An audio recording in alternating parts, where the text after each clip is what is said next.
Andy, fabulous performance last week. Great result, 4 goals, non-conceded. It's another indicator of how well things are going at the moment for Tranmere.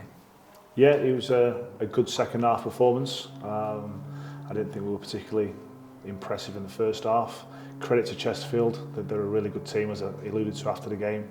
But we grew into the game, we tweaked 1 or 2 things at half time, and credit to the players because the second half performance saw us score 4 goals and keep another clean sheet, which we've been doing really well of late, and it was 3 more points. But now that's gone, it's in the history books, we have to look forward, and our next opponents are Accrington.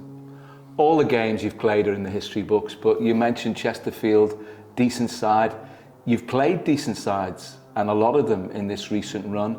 Bradford away from home and a victory. Yeah.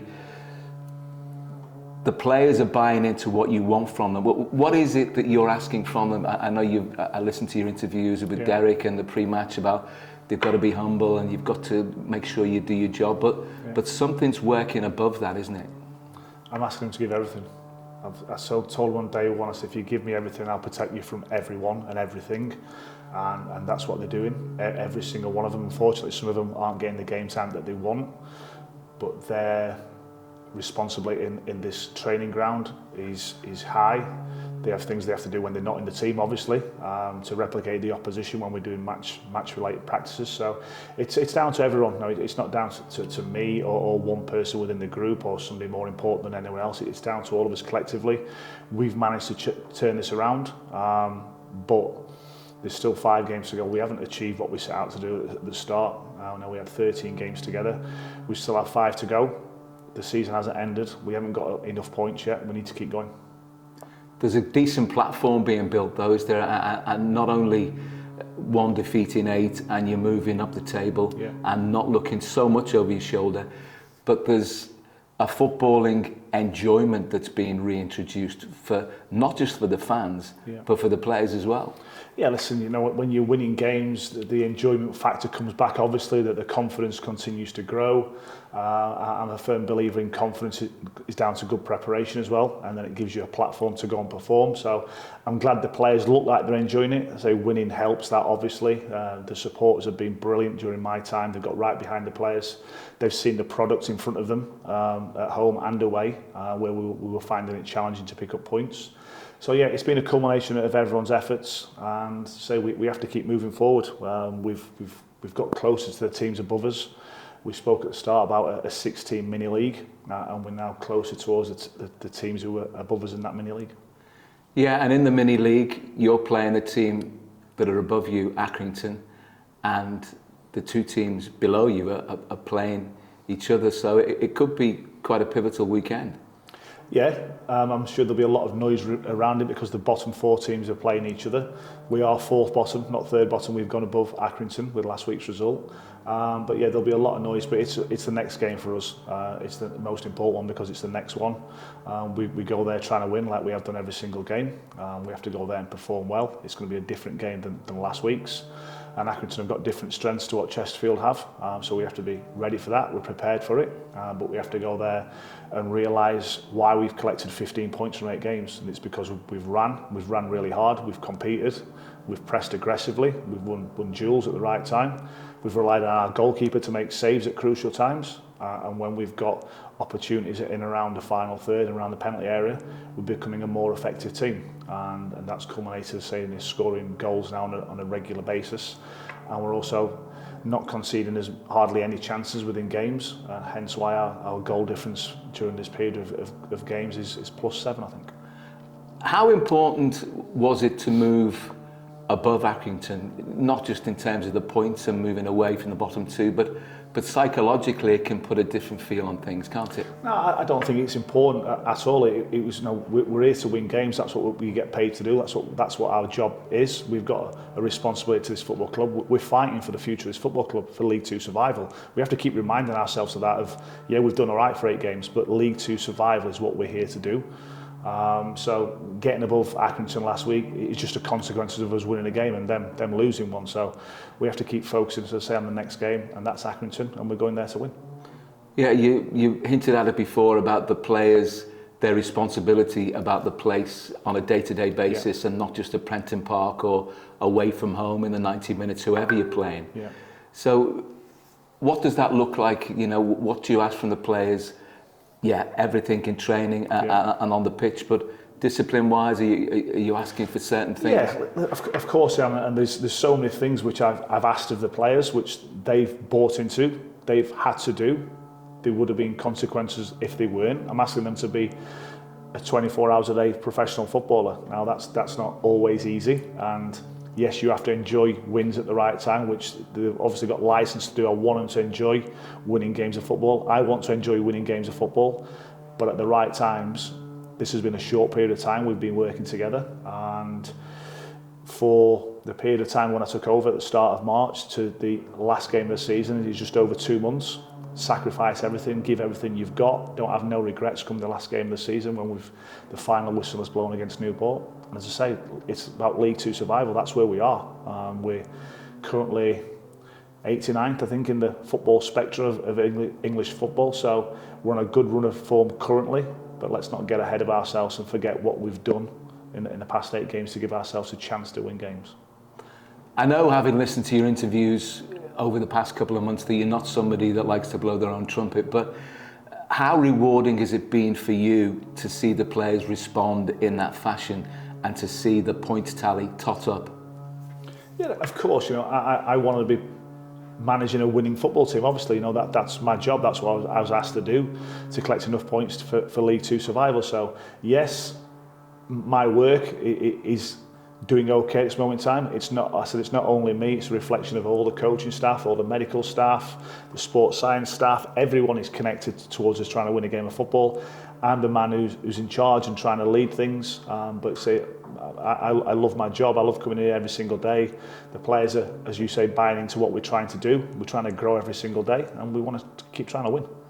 And around a football club, there are many different aspects of it, but all of it ultimately relates to what goes on with the first team, doesn't it? Yeah, of course it does. You know, Saturday afternoon, Tuesday evening, winning a game of football, that's all that matters in reality. First team football results, and so if we can keep doing what we're doing, I know that the supporters are enjoying what they're seeing, they're going home happy. We want to make them dream and think anything is possible, but as I say, we have to remember what we're doing and why we've been consistent within our performances and results. It's because we're trying every single game, we're giving 100% every single game. When the final whistle blows, I want them to be crawling off the pitch because they couldn't give anything else, and that's what we need to keep doing. And the players have mentioned about your training, intensity is the word that they mention. And intensity as a professional footballer is something that's kind of expected. Yeah. But when you've got to be as intensive as you're asking them to be at this stage of the season, it's something that, you know, to get them to all buy into it is, you know, is something, I mean, that must also please you as well. Yeah, they've had a little option. I asked them to give 100% every single training session, whether that's for 20 minutes or whether it's for 2 hours.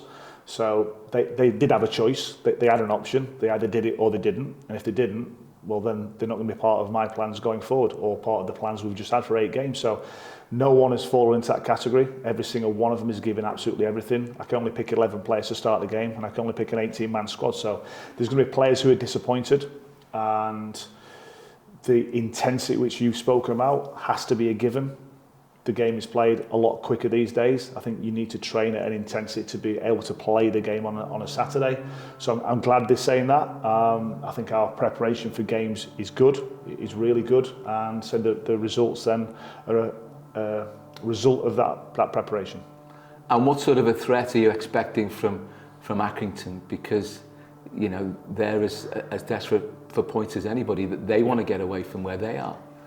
I'm expecting a team who are going to fight and scrap and give absolutely everything. That's been a fundamental part of Accrington's recent history. They've come through the football pyramid and established themselves in the EFL. They had a taste of League One football as well, and they're going to fight and they're going to scrap and they're going to play direct, I would imagine, and they're going to make it really uncomfortable for us. So we have to more than match that. We have to win that fight. We have to win that individual battle. And if we can come out on top of that, we then have to be really effective in both of our boxes. So when we've won games and collected points, we've been effective at both ends of the pitch, and we have to keep doing that. Yeah, because you have been able to get the balance. You mentioned before that the number of clean sheets you had, and now the most free-scoring game of the lot, 4 last week against Chesterfield, but you scored 2 away at Harrogate as well. So, you know, there's an energy and a creativity at the top end of the pitch, as well as resolve and determination at the bottom, you know, defensively and with the defensive shape. Yeah, and the defensive record and the improvement within that isn't just down to the 3 defenders or the goalkeeper, it's down to all 11 players who are on the pitch. I'm asking the front players to work really hard and press really aggressively when they can and at the right time and with the right triggers. So that's created to all the players, as when we're scoring goals. That's not only down to the centre forward or the attacking players or the wing backs, it's down to everyone. Everyone's playing a part within that creativity of trying to create better chances. We spoke a lot about how we can become effective in the final third. We're not the biggest of teams, so we have to find a way of getting into the final third and giving ourselves the best chance to score a goal. Now, that might not be like other League Two teams, but we've got really effective players in the final third, really good technical players who can go past individuals, can combine with each other, and sometimes produce the moments of absolute brilliance like we've seen over the last few weeks. So they've got a license to play within the structure of the team, and so that's down to all of them, whether we've got the ball or whether we haven't. You just mentioned combinations, and they're key all around the park, aren't they? And you're seeing the development of combinations that are working really fruitfully now.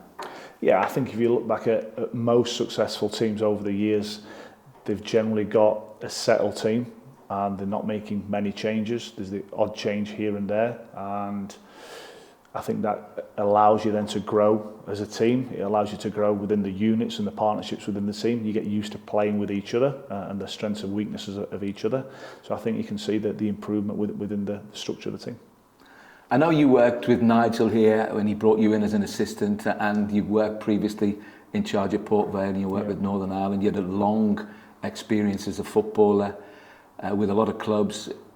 Who are the managers that you learn most from, and that you have your own managerial style clearly, but I mean, other managers always say about what they've picked up along the way and little bits from different people?